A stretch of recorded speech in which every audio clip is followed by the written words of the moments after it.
You're listening to a Frequency Podcast Network production. Hi Jordan, my name is Suki and I live in Owen Sound, Ontario. I want to buy a car in the next 6 months, but I'm nervous about navigating the current market. That's our producer, Ali, reading an email that we got from a listener.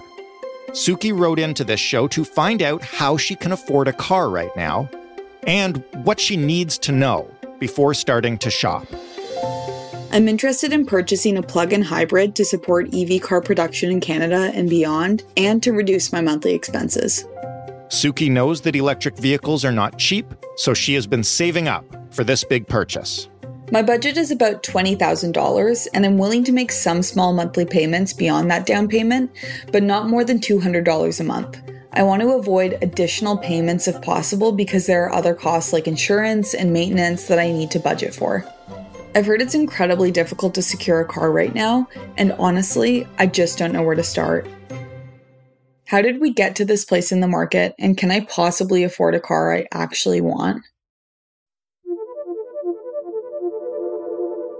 I'm Jordan Heath Rawlings, and you're listening to In This Economy, a show that helps you understand the systems that create our money problems, from grocery bills to mortgage renewals, car purchases, and everything in between. Each episode, I talk to a person facing a financial challenge, and then an expert who knows that area of the economy intimately and can explain the factors behind the money and offer, if not perfect solutions, then options, things you can do, even in this economy. If you've turned on the TV anytime in the last several decades, it'd be hard to believe the car industry has ever changed much at all. The sleazy car salesman trope is practically evergreen no matter which year it is, and if you still have cable, the trucks and the sports cars are ripping down the same mud trails and mountainside winding roads and the same commercials as they always have. But despite appearances, experts like Lorraine Sommerfeld say that the industry is a very different place for consumers, especially when you compare it to the first time that she walked into a dealership. Do you remember buying your first car? Yeah, my dad had to co-sign for it. I think I was 20. It was an 84 Caravan. Remember when they introduced minivans? I thought I was really cool. I was not. But the payments were $248.16 a month. And that was 40 years ago. So yeah, you remember that. You remember your first car. Lorraine has spent the past 15 years helping people decipher the incredibly complex and confusing auto industry. She writes Driving.ca's column, Lorraine Explains. She hosts the Driving Podcast, and as you will discover, she's also just a delight to talk cars with. If you had to break down the current state of the car market in Canada, how would you describe it? How far are we from when you bought your first car? Well, I think breakdown is a really good word. That's what people are experiencing right now when they're looking to buy new cars. Costs have gone through the roof. Inventory has tumbled through the floor. Everyone uses the words perfect storm. We're kind of still in that spot, and we didn't think it would last this long after the pandemic started to ease, except I think manufacturers are taking advantage of all those things, and it's going on longer than it should, frankly. Buyers are in a really, really lousy spot right now. Tell me about the ingredients that gave us that storm in the first place before we get to why it's still happening or whether or not there's greedflation here. Like, what created the problem in the first place? We've watched supply lines around the world like globally seized up as soon as the pandemic hit because it started in China. A lot of parts are coming out of China. Your car is made of pieces that come from all over the world, even if they're assembled, say here in Oshawa or down in the US, they are made of parts that come from all over. And the main components that had a scarcity immediately were the superconductors, the chips. Cars can have thousands of those chips in them.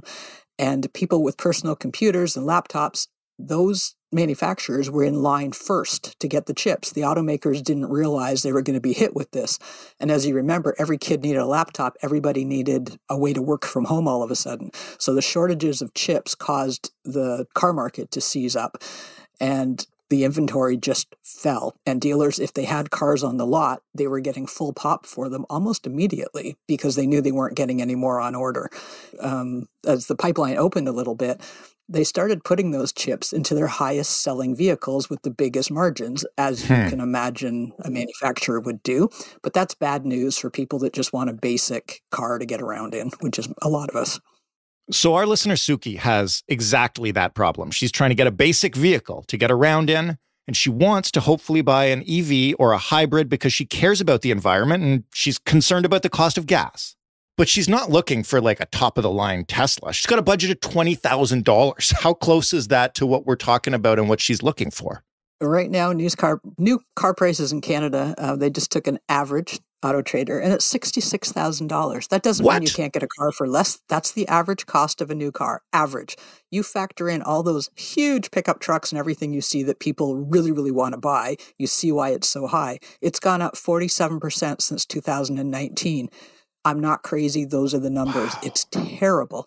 And again, with manufacturers wanting to sell the higher trim models, there's fewer options for somebody like Suki who walks in. I have a little hatchback. And when I renewed my lease, it was worth more than what I paid for it 3 years ago. We've never seen the market like this. We've never seen the industry this upside down. That said, she can still go in and find a lesser, like mine, like something in a lower trim level. You have to look harder. The internet is your best friend. It's the best tool you have. You can look around. Used car prices, which were obscene, are finally softening a little bit. She could look in the used car market.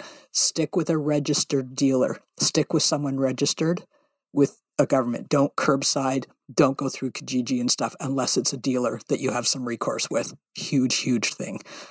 We're going to get into that, but you just said something that kind of blew my mind. I don't know anything about buying cars. As a family, we bought our first car a few years ago. We paid $8,000 for a 2015 Hyundai Accent, and it works fine. So that's literally the last thing I'll ever consider till that car breaks down. But the one thing I know about cars, or thought I knew, is that like they lose value the second you drive them off the lot. You just said you brought yours back to renew the lease and it was worth more. It was worth twice what I owed on the payout. And I've been telling people, because at the time that when I signed the lease in 2020, right as the pandemic was getting going, like in March, manufacturers, when you lease a car from them, they put a buyout amount. And they say, when you return it, if you want to buy it, that will be the amount. So they're kind of looking into the future. And this is all leases. And usually when you take the car back, they try and ding you left, right, and center. It's like, oh, the tires don't match. Oh, we found a scratch. And they bite all that back off what, you owe on it. This time around, they want their hands on those cars because used cars have never been worth so much.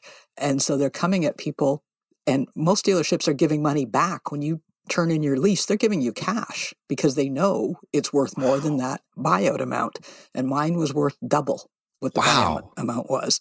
And they knew I wasn't giving that car back.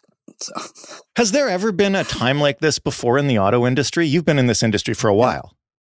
No, we've never seen anything like this. Cars are a depreciating thing. People think they're an asset. It's like, no, cars are not an asset. They're always going to cost you. It's the gift that keeps on taking. Not now. Now, actually, I've told people, if you have a second car you're not using, if you're working from home, now's the time. The last couple of years, sell it. You'll never get more money for that car. People are getting more for cars than they paid for them.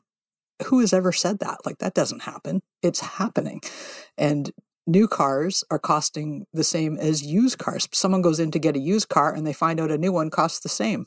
It's crazy. It's crazy times, and dealers are taking full advantage of that. And if someone says, well, I don't want to spend that much, I don't want that trim level, they go, someone else will, buy. Huh. Yeah, it's not nice. Sounds like a very tough time to be a buyer, particularly a first-time buyer who has to navigate. I mean, I would be intimidated enough in normal times trying to buy a car. Yeah, it's challenging. It doesn't mean that all dealers are terrible people. Having a relationship with them helps. So if someone in Suki's family has been going to the same dealer, for several purchases or something, that can help you. But again, the internet doesn't know that you're a young woman. They don't know if you don't know anything about cars or not. So use your internet for information. Look at median prices in your area, compare them on sites like driving.ca, which I work for, and Auto Trader, so you can get an idea of what the car is worth. Lorraine, just could you back up for 1 second and maybe just start by explaining the difference between buying and leasing for us? Okay, if you lease something, you're basically spending an amount every month to rent a car. That's how you have to look at it. And at the end of the term, which can be 2 years, 3 years, 4 years, you can lease it any term you want. You can figure that out. At the end of it, you hand it back to them. You don't have a car. So you make sure it's an amount that you don't mind spending. Is it worth it to you to have a car for $100 a week or $200 a week? And you might say, yes, it is, or no, it's not.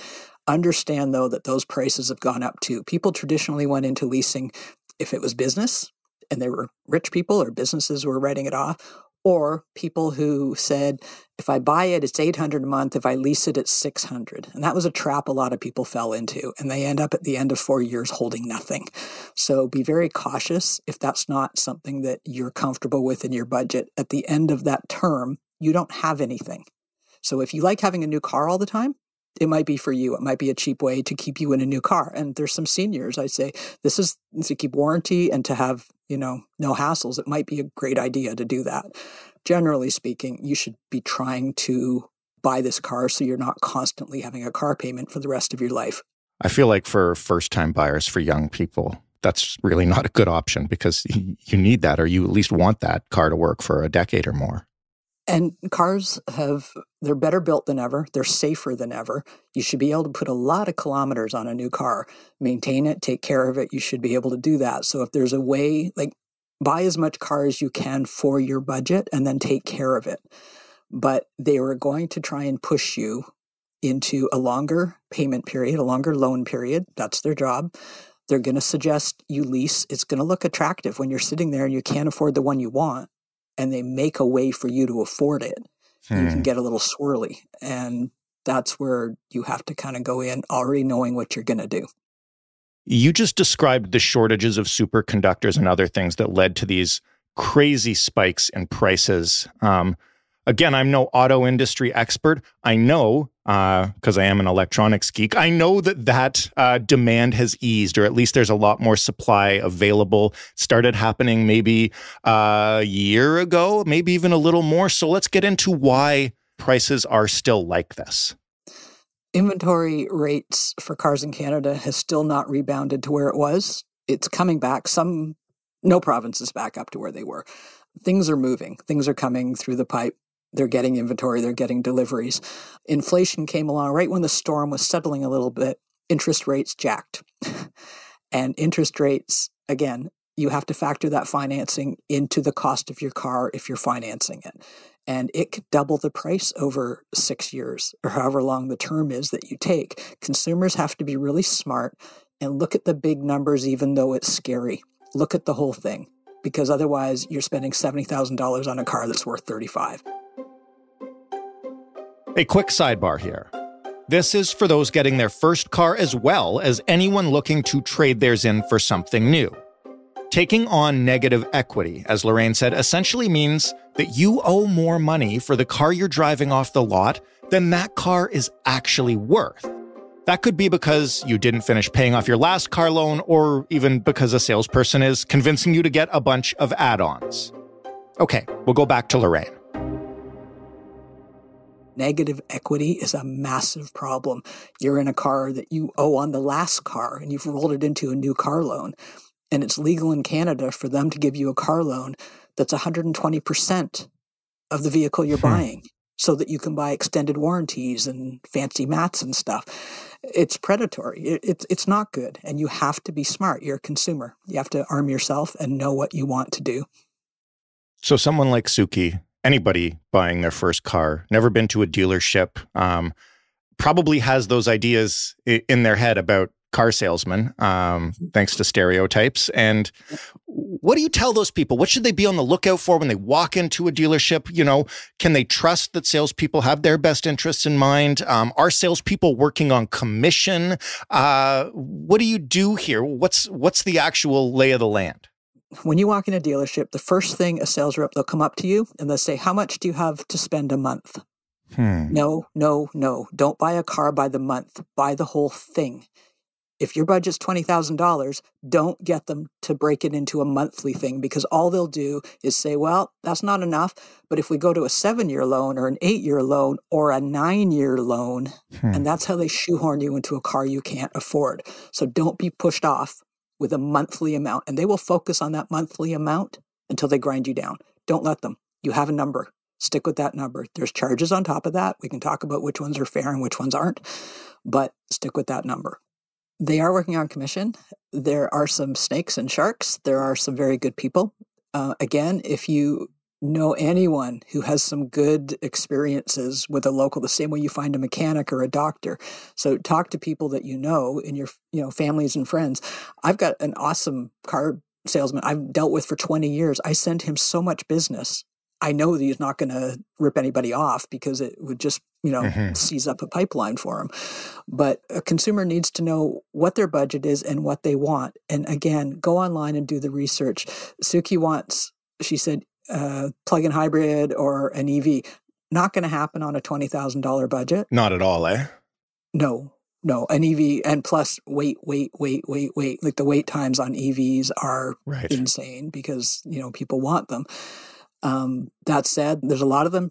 She would receive a federal rebate up to $5,000 on that plug-in or on the electric. So investigate where the rebates would come into play. That can bring your price down as well. Some of those rebates can be on used vehicles. So you might get a partial rebate on a used one, but use designated sites, use places like Auto Trader, like driving.ca that are accredited, and check out price ranges where you live. And 20,000 is, I like that number because I like a little car. I have a little hatchback, but going to have to do some research. Probably not looking at new on a hybrid. No. And there's like the prime hybrid, the RAV4, which is there's 5 to 8 year wait lists. Oh man. For new. If she walks into a dealership with $20,000, let's assume that this is not a dealer that's trying to rip her off. Okay. She walks into a new car dealer with $20,000. What are they going to say? They're going to try and get her to turn that into a down payment is what they're going to do. They will want to sell her some financing because they make money on that financing. Because interest rates are high, I would suggest Suki talks to her bank first. She might be able to get a better rate through her bank. But if not, deals are starting to come back a little bit. She might be able to get a preferred rate from a dealer. And even it's called tied financing, and it really stinks. It's not very moral, if you ask me. They can force you to take their financing, and a car loan is open. So if you have a car loan, you can pay it off anytime without repercussion. You don't have to pay it. It's not like a mortgage. So what she might end up doing is, if the only car she can get that's in stock and has full warranty and it's new, but it's $25,000, she might finance that $5,000. Let them have their loan for a few months and then pay the thing out if she can, or just pay it until it's off. She's at a pitchy point for the kind of car she wants. But again, talk ahead of time to people and know what the car is worth. If you're going used, make sure it checks out with a Carfax. And again, a registered dealer will do all this stuff for you, which is good. $20,000 might turn into a down payment instead of a car thing, unless she can find a decent used one. When you look at financing and you look at the rates provided by the dealership and stuff like that, does it make sense, let's assume that $20,000 won't get her the car she wants outright, or whatever number anybody's looking at for their own budget. Does it make sense to go to your bank and use a line of credit to secure that money and just buy the car outright and then pay your bank back so you don't have to get involved with the dealership? Or do the rates not generally match up? This is a personal comfort zone thing. I don't think putting a car on a personal line of credit is a very smart thing to do. Usually line of credits tied to cars are not a good idea. And I believe that because line of credits can be yanked. We're going to see this happen. I'm probably going to see this happen. You don't have as much control, and line of credits tend to be big, whereas a car loan specific, it's tied to the car and it can't be jerked around, frankly. Used cars. You've already mentioned a couple times. Make sure you're researching on reputable sites. What is the best route to go when you think you've got an idea of a few kinds of cars that would work and you think you have an idea about what they should cost? What next? Drive them. We're getting away from test drives, and it's a really dumb thing because every time Why has that happened? What don't we buy online already? Now we buy cars online. People are used to that. But the thing is, when you get in a vehicle, no matter how much you've read and if you've fallen in love with it and all the rest of it, if you get in it, and depending on your height and size and stature and everything else, if the seat doesn't adjust properly for you, or the A-pillars are blocking and giving you blind spots that make you really uncomfortable and maybe not safe for pedestrians and cyclists, until you actually physically get in that car, you don't know that. And so I wish people would at least get in the vehicles that they're contemplating buying. And some of the online sites where they deliver it to you, they give you 30 days to change your mind. And that's why, because it's important that you're comfortable in it. And again, different cars fit different people. I have a son who's 6'4". He fills a doorway. And I always use press cars as the test, the Christopher test. Like, can he get in it? Can he drive it? So, figure out if other people are driving this car, bring them with you. If you have car seats, bring the car seats with you to see if they fit. If you play hockey or your kid plays hockey, does the gear fit in the back? That's the Canadian reference. Right. I use golf clubs for that test. Yep. And I got to take a couple out of the bag and wedge them in sideways. Because we bought a small car because guess what? It was the middle of the pandemic and it was what we could get. Oh, yeah. Okay, so where do you buy used cars? I know that you mentioned drive.ca and you mentioned Auto Trader. Is it just those sites? Where should they start looking? Pick Auto Trader. They're huge. You can go in and put in parameters, including geographical ones, where you live, what you're looking for, price ranges, mileage, and you can compare apples and apples because there'll be a whole bunch of the same car. And you throw out the top, you throw out the bottom, and then you're looking at the ones in between. It gives you an idea of if you are being realistic in your budget. It will tell you that. You might have to alter your expectations based on what's available, but at least you'll know, okay, it's me, not them, because they're all selling this thing. I can't recommend enough that you go to a regulated, registered seller. I do a lot of work with OMVIC in Ontario. If something goes wrong and it's an OMVIC seller, they have a fund where you can get your money back and you can have recourse. Another quick sidebar. For those who don't know, OMVIC stands for the Ontario Motor Vehicle Industry Council, and essentially, their job is to keep the marketplace fair and customers informed and protected. Dealers and salespeople in Ontario have to register with OMVIC, which ensures that you're protected if something goes sideways. Most provinces and territories have roughly similar regulatory bodies. For example, BC has the Motor Vehicle Sales Authority. Okay, we'll go back to Lorraine now. If you buy from someone by the side of the road or in a parking lot, you're beat. You're out. So if that car is stolen and you don't know it, and people are revinning now, theft is huge, especially Ontario and Quebec. You have to be so careful. I don't want that layer. How do I know if this guy's sketchy or this person doesn't really own the car? So registered dealers give you recourse. So it's very important. So again, finding one that you trust. All dealers sell used cars as well. If there's someone you can trust, they make more margin on those. So you can know that. And a lot of people will go, well, but ask around. If someone's grandma's ditching their car or someone's going from 2 cars to 1 car, ask in your networks if anyone's looking. Because I'm telling people to unload cars now, they can get the most for them. Right. But that's another way you can come across. Might be a dumb question. How do I know if a dealer is registered and reputable? There's certificates right when they go in. In Ontario, they have to be registered with OMVIC, and there's Used Car Dealer Association as well. It'll be stickers on the door. And on a contract here, there's an OMVIC line, $10. That's the funding they get because they are not funded by the government. So on a sales contract, it says OMVIC $10, and that goes to them. So so any dealer you drive by or see, they're all OMVIC. Every salesperson is certificated, which is not a word, by OMVIC. So that gives you recourse and you have to do it. If you just call up someone on Kijiji because they're running a car and they don't say they're a dealer and they meet you in a parking lot, that's not a registered dealer. Right. Stay away. Can you bargain for either a new or a used car on the spot when you show up at the lot? Used to be able to. Everything's been selling at over list now since 2020. Right. We're starting to see some movement in some deals. Mostly it's going to be on interest rates because they'll go there first. It's still a seller's market, very much so. And I'm not going to kid anybody that. And the other thing is, if you absolutely batter someone to sell you a car for $100 over cost, they're not going to be real happy dealing with you later. You want someone on your side when warranty stuff goes sideways. What's the difference when it comes to buying used for hybrids and EVs? Is there any difference in terms of what you should check for, what you should know? Batteries are the big deal. Batteries cost a lot of money. If you're buying a used EV, most people are getting a little bit jumpy about, okay, battery has an 8-year warranty on it. I'm buying a 6-year-old one. Is it going to cost me, there's horror stories, $30,000 for a battery, $18,000 for a battery. So ask those questions. Go to the manufacturer's websites. Ask them questions as well. There's deals to be had. We're going to see EVs as they come into the market, also coming into the used market. That's normal. That's part of the system.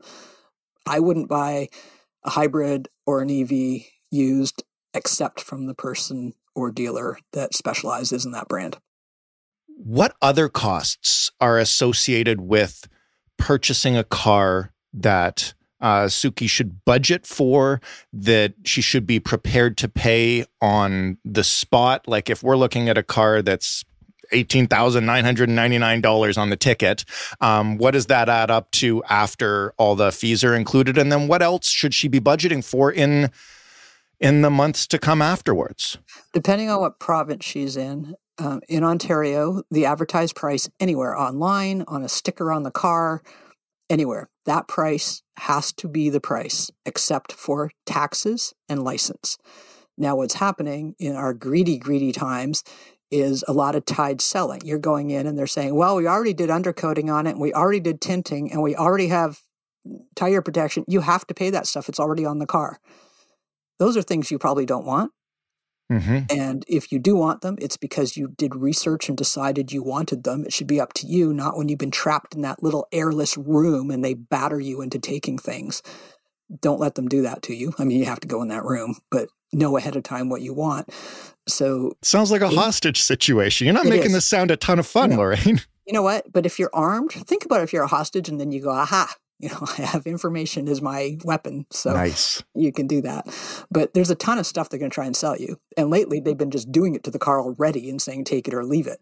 But when they sit you down at just the desk, they'll go, okay, here's anything that says fee or $500 for this or something, like all these weird fees, highlight them and actually don't sign it. Get them to write it all up, go home and read the whole thing. And then go back and go, okay, I read this. I'm in Ontario. You can't charge me this, and this. Like, this is crazy. And they're going to tell you need tire protection. And they'll go, Suki, if you bark the wheel and it gets all broken, it'll be replaced. You don't need tire protection. That's a scam. So don't do that. And sorry, dealers listening to this, but we all know it. You might want heat protection panels. I mean, I have them on mine because I drive at a gravel road at the cottage. So having that stuff on it. Rust protection, I do that on my own. They send that out to be done. You can go out and do it yourself. Winter tires, that's a real thing. And sometimes if you're financing a vehicle, it makes sense to factor in winter tires at the time. Because, otherwise 6 months later, you got to go fork out $1,000 and you're going, but winter tires are great. You need them. And your tires should last you 4 or 5 years. If you've got winters, they're going to last longer. Insurance, I'm sure Suki will talk to her insurance company before she signs a contract to see how much her insurance is. Different cars have different rates depending on their theft and stealability. So you have to do that. Open the gas door and see if it's high octane fuel or normal. That will cost you a ton more at the pump. And a lot of people don't realize, oh, I'm so excited. I got my new Mini. I love it. And they go, it's high octane. So that's something to check for.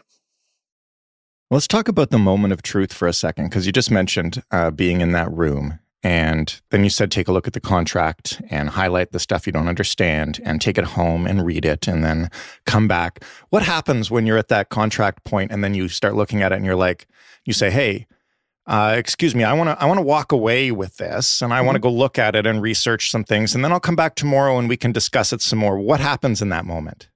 Oh, they go, well, I can't guarantee you that price tomorrow. And that's when you go, okay. No, anytime you feel uncomfortable, Your feet are the best thing you possess. Walk out. The second you sign a contract, and some of them, I've had readers that have contacted me going, they told me it was just like a quote, and then they get home and they realize it's a contract. There's no cooling off period. If you sign a contract, you have to honor that contract. And the only way they're going to break it is if they can get you into maybe another car, so you're still there at the dealership.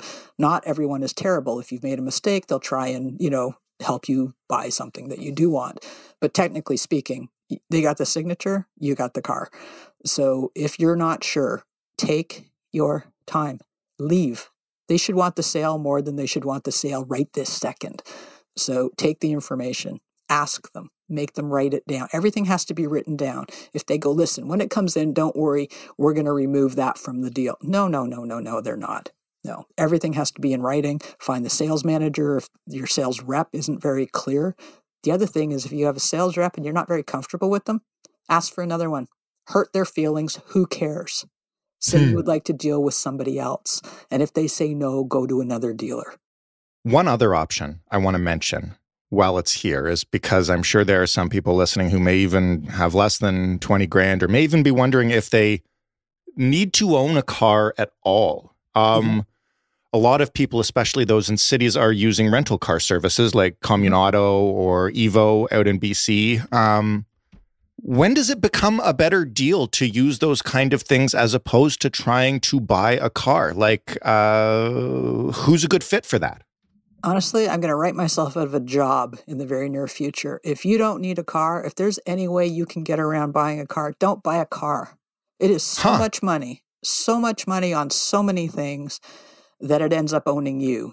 If you're in a core and you can get around without a car, the hardest thing, I call it the kitty litter thing. That's the hardest thing to get home is kitty litter because it weighs a ton. So if you plan that you can mooch a ride off somebody or, have a wagon or whatever every couple months or whenever you need it. So I understand there's times for a vacation, a lot of people will buy a really big vehicle because they imagine they're 1 week away when they have the whole family and grandma in a minivan. So they buy this minivan that drives around empty all year, basically, until that trip. I say, don't do that. Don't picture the 1 week a year you're going to use it. Picture the other 51 and buy what you need and then rent.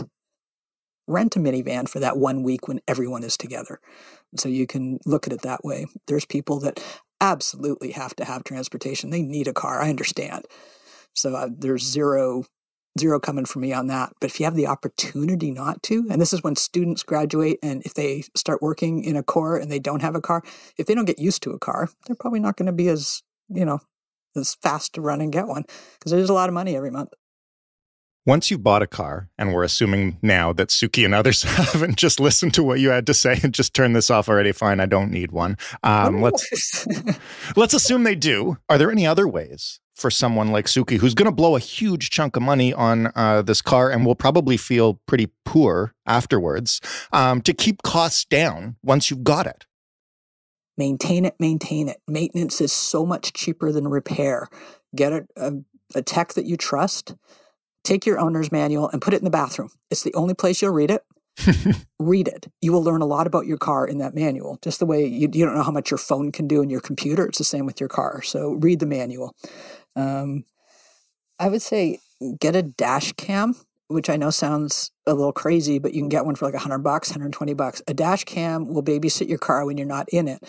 And for insurance, it can be, if somebody hits your car, like a hit and run, a dash cam can capture that. You show that to your insurance company, they know you're not at fault. The difference between an at fault or a not at fault can be astronomical on your insurance premiums. So a dash cam is a little bit of like a buffer or, get out of jail free card, especially for insurance companies, because it takes away all the questions. Yep, someone came down and clipped my car and wrecked it. You won't get dinged for that, and your car will be repaired. Lorraine, thank you so much for this. I feel empowered. I feel like I want to go out and haggle with some sales reps and walk away. Just know what you want. That's it. Thanks again. Thanks, Jordan. I'm really grateful that Lorraine could share her insights and tips and wisdom with us, and I really think we could have used them when we were buying our first car. Just to summarize here as we wrap up, if you want to get the best possible deal for yourself on a car in this economy, here's what you do. First, just know your numbers. How much do you have to spend on a vehicle? And what can you afford to spend up front? And what monthly payments can you make work on top of that? Like Lorraine said, these are not assets in the long term, so make sure that you're happy with the car you're getting now for the price that you may still be paying for it down the road. Second, avoid buying by the month or leasing long term. The best thing to do financially is pay up front for as much of the car as you can possibly afford. Dealerships will back you into drawn-out monthly payment plans until suddenly you're locked into a 7-year contract for a car you couldn't afford in the first place. If you don't have enough for an upfront payment, Lorraine recommends skipping the car salesman's deals and going to your bank. Ask them about a car loan and what kind of payment plan they can set up. This will help you avoid the changing interest rates that can come with a dealership's month-to-month plans or even with a line of credit. Third, if you need a used car, stick with a registered dealer. This isn't complicated. Don't shop curbside or through Kijiji unless it's with someone that you already know and trust. If the car you've purchased is faulty or isn't a good fit, you'll be very glad you did that. Finally, remember, before you hit the lots and the sites, do your research. If you've got a specific brand and model in mind, look into what it typically sells for and what other people are saying about mileage and durability. If you've got more questions about it, try reaching out to the brand yourself. If anyone you know drives a car like that, sit them down and ask them about it.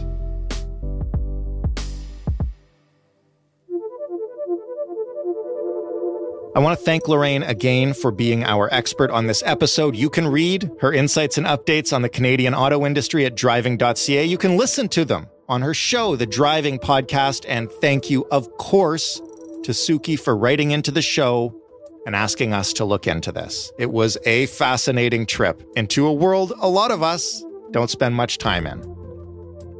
If you'd like to share your problems with us, you can email us at hello@itepod.ca, or you can call us and leave us a voicemail. The number is 416-935-5935. We don't need your real name. We do need your real numbers. You can find us on social media. We're on Instagram and TikTok at InThisEconomyPod. If you liked this show, if you want more of this show, if you want to share us with anybody, we would be most appreciative. You can do that by liking, by rating, by reviewing, by subscribing, by following, by doing whatever your favorite podcast app asks you to do.